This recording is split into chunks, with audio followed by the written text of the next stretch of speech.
Muscle cars roared to life with thunderous V8s, and some were so powerful they literally twisted the frames of cars under hard acceleration. Let's look at the 8 highest performing V8 engines from that golden era, with the last one being a true game changer. Number 8, Pontiac, 389 cubic inch V8.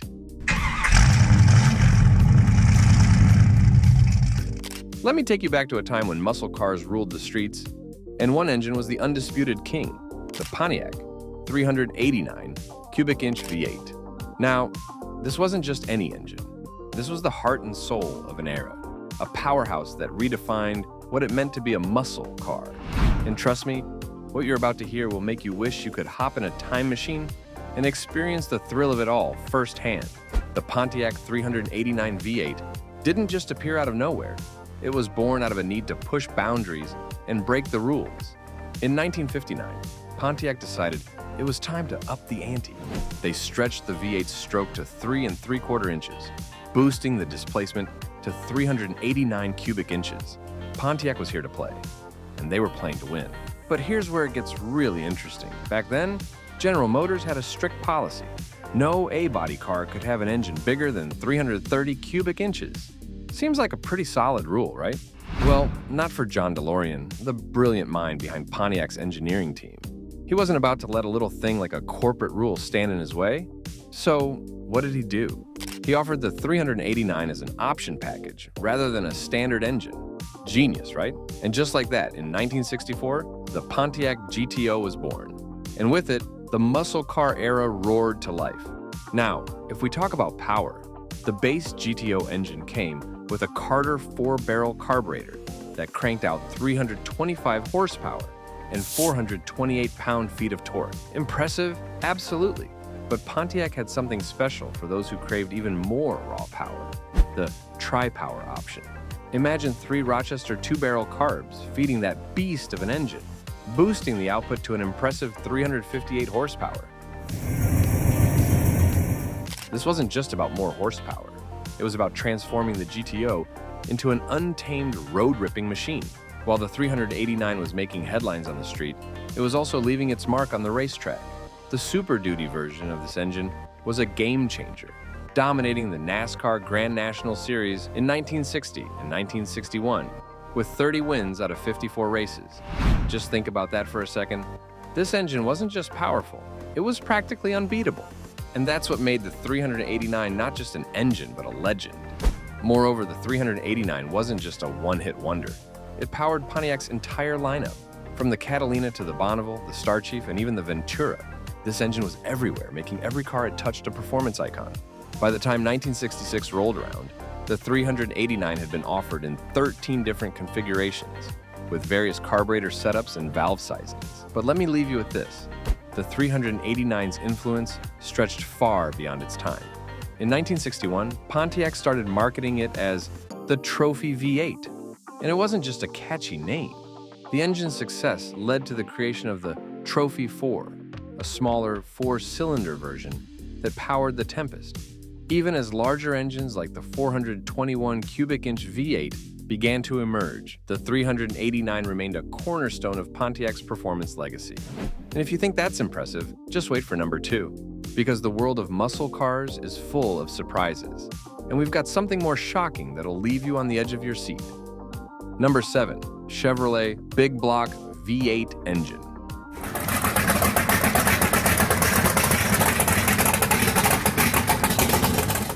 When it comes to choosing a standout Chevrolet Big Block V8 engine, the options are tough to narrow down. The 1970 LS 6000 454 cubic inch V8 truly shines as one of the best street muscle car engines ever made. With a factory-rated output of 450 horsepower and 500 pound-feet of torque, some experts even argue that its true horsepower may have exceeded 500. This was the highest factory horsepower rating of any muscle car engine. In terms of cubic inches, the LS 6000 454 outperformed various iterations of Chevrolet's 427 engines. CarCraft magazine tested a 1970 Chevrolet SSLS6 and clocked an impressive quarter-mile time of 13.12 seconds at 107.01 miles per hour. If Chevrolet had offered the LS 6000 454 in the 1970 Corvette, it would have been one of the fastest Corvettes ever made. Unfortunately, the LS 6454 was only available in the 1970 Chevrolet SS. Despite its high 11.25:1 compression ratio, the LS6 was a reliable and easy-to-tune street motor.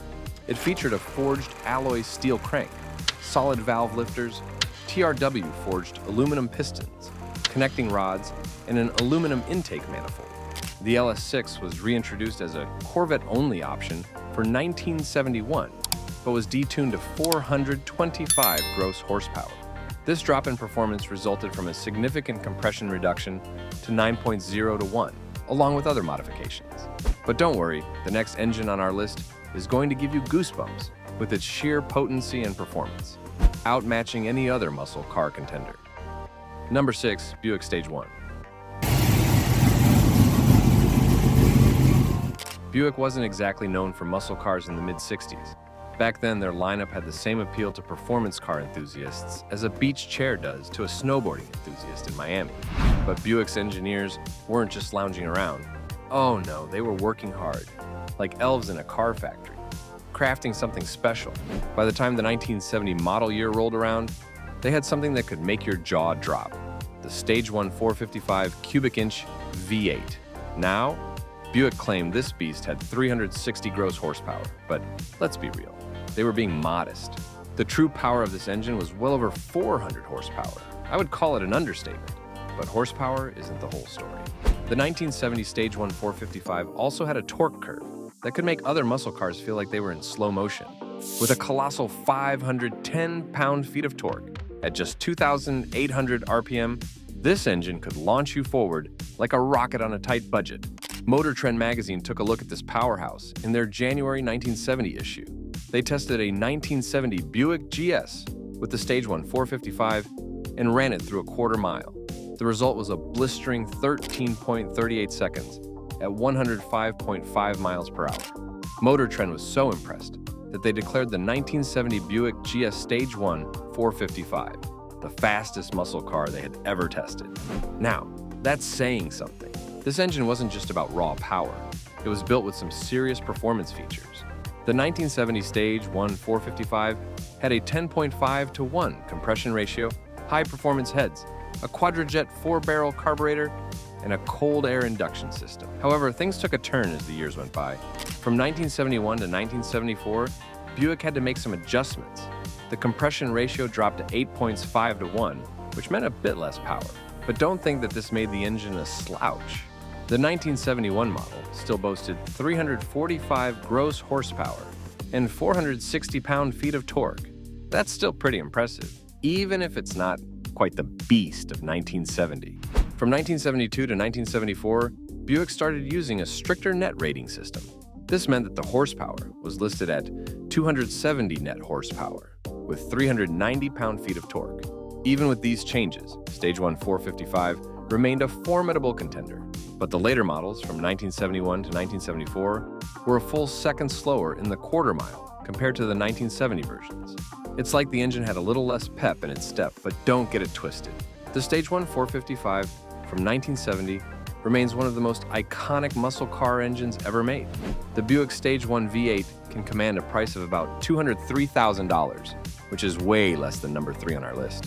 And I can truly say that it's the stuff of legends, but I think a bit lesser legendary. Then engine upcoming next. Number 5, Ford 427 Camry V8. The Ford 427 cubic inch single overhead Camry V8 engine, affectionately dubbed the 90-day wonder by the wizards at Ford's secretive X Garage, is a legend with a story as thrilling as its performance. Ford's mission was to create a high-revving engine that could outshine Chrysler's mighty 426 Hemi Elephant V8 in NASCAR. The Camry was designed to be a game-changer, but there was just one catch. NASCAR boss Bill France decided to put the brakes on the Camry before it could even hit the track. Why? Well, he wasn't keen on letting exotic European-style, high-revving engines shake up the blue-collar roots of NASCAR. Plus, he feared it might trigger an arms race among manufacturers, skyrocketing costs, and sidelining smaller teams. So what's under the hood of this beast? With time constraints, Ford's engineers used a standard 427 cubic inch V8 block but spiced it up with bespoke cast iron heads. Aluminum came later. These heads featured single overhead cams, operating rocker arms to open 2 valves per cylinder. The cams were driven by a serpentine cam chain, stretching over 6 feet long. Sounds impressive, right? Well, this long chain had its issues. At high RPMs, it would stretch, causing cam timing to drift a few degrees out of sync. In factory trim, the Cammer was a powerhouse. It delivered 616 horsepower at 7,000 RPM and 515 pound-feet of torque at 3,800 RPM. Suppose you opted for the dual 4-barrel carburetor setup. In that case, you'd be looking at 657 horsepower at 7,500 RPM and 575 pound-feet of torque at 4,200 RPM. That's some serious muscle that will have you dreaming of open roads. Even though it never raced in NASCAR, the Cammer found a devoted following among drag racers. These enthusiasts poured their hearts into tweaking the engine for even higher performance. Some of these modified Cammer engines cranked out a jaw-dropping 2,500 horsepower, though that was only for very short bursts. 1967 Cammer with a Ford top-loader 4-speed manual transmission features aluminum heads and comes with a pair of matching Holley 4-barrel carburetors. The oval air filter sports a gold-toned spread-wing 427 insignia, making it a sight to behold. The Ford Cammer V8 typically sells for around $140,000. Overall, the Ford 427 Cammer V8, with its high-revving design and impressive power output, excels in extreme performance scenarios, but can't quite match the Ford FE 427 V8's power delivery. Number 4, the Ford F427 V8. Let's talk about the Ford FE Big Block 427 cubic inch V8. Unlike many muscle car engines designed primarily for street performance, the 427 V8 was originally crafted for racing. It first appeared as an option in the full-size 1963 Ford and Mercury models and was known as the Top Oiler. The Side Oiler version, introduced in 1965, cemented this engine's place in performance history. Among various versions, the R-Code dual 4-barrel carburetor variant, found in some 1965 to 1967 Ford and Mercury models, was the pinnacle of Ford's muscle car offerings in the 60s. Take the 1967 Ford Fairlane with the R-Code 427 V8. This beast ran the quarter mile in just 13.3 seconds. It was rated at 425 gross horsepower at 6,000 RPM, though this figure was somewhat understated. In reality, it delivered a factory-rated torque of 480 pound-feet at 3,700 RPM. It means the engine got the kind of power that'll leave tire marks on your soul. The R-Code featured a mid-riser intake, high-performance heads, and an impressive 11.6-to-1 compression ratio. Essentially, it was a genuine racing engine squeezed into a street car. This high-strung engine eventually led to the popularity of the Cobra Jet 428 V8. Though the Cobra Jet wasn't as powerful, it was more street-friendly and cost-effective to produce. The discontinuation of the R-Code 427 marked the end of an era. Ford wouldn't offer such a raw racing engine in a production car again. Even the street version of Ford's Boss 429 V8 was relatively tame by comparison. Number 3, Corvette L88. Let me ask you a question here. How about cruising down a sun-soaked highway in the late 60s with a roar that makes your heart race? Isn't it a classic feel that sounds dreamy, but it was for real? Yes, that roar was none other than the legendary 1967 L88 Corvette's Big Block V8. It sounds somewhat fictional, but it's not. I am saying this because of those mind-boggling features I will soon disclose. Officially, it was rated at 430 horsepower, but trust me, that number barely scratches the surface. But this engine had a few secrets up its sleeve. In reality, it could reach 6,000 RPMs or more, producing over 500 horsepower. So it won't be wrong if I say that if engines had a spirit animal, this one would be a stallion running free in the wild. This engine was the brainchild of Zora Arkus Duntov, a name that should be on every Corvette enthusiast's lips. Duntov wasn't just a Corvette engineer. He was a racer at heart, relentless in his pursuit of speed. Despite GM's 1,957 ban on factory-backed racing, Duntov refused to let his vision die. He fought tooth and nail to push Corvette into the racing spotlight, and his efforts bore fruit with the L88. Now, let me get you into the heart of this beast. the 427 cubic inch L88 engine. This wasn't just any engine, it was a masterpiece. Imagine a cast iron block housing a forged steel cross-drilled crankshaft. The internals, forged, shot-peened connecting rods, and aluminum pistons with floating pins to cut down friction. This engine wasn't just big, it was meticulously crafted for peak performance. And here's what makes this engine more impressive. The L88 had a bore diameter of 4.25 inches and a stroke of 3.76 inches. Its compression ratio is 12.5 to 1. That high compression gave it raw power that could make even the toughest competitors sweat. And let's not forget the aggressive solid lifter camshaft with a lift of 0.562 and 0.584 inches. The aluminum cylinder heads had large valves and rectangular intake ports designed to maximize airflow. And the Holley 850 cubic feet per minute carburetor, it was the largest ever fitted to a GM engine at the time. In simple terms, the L88 was a beast.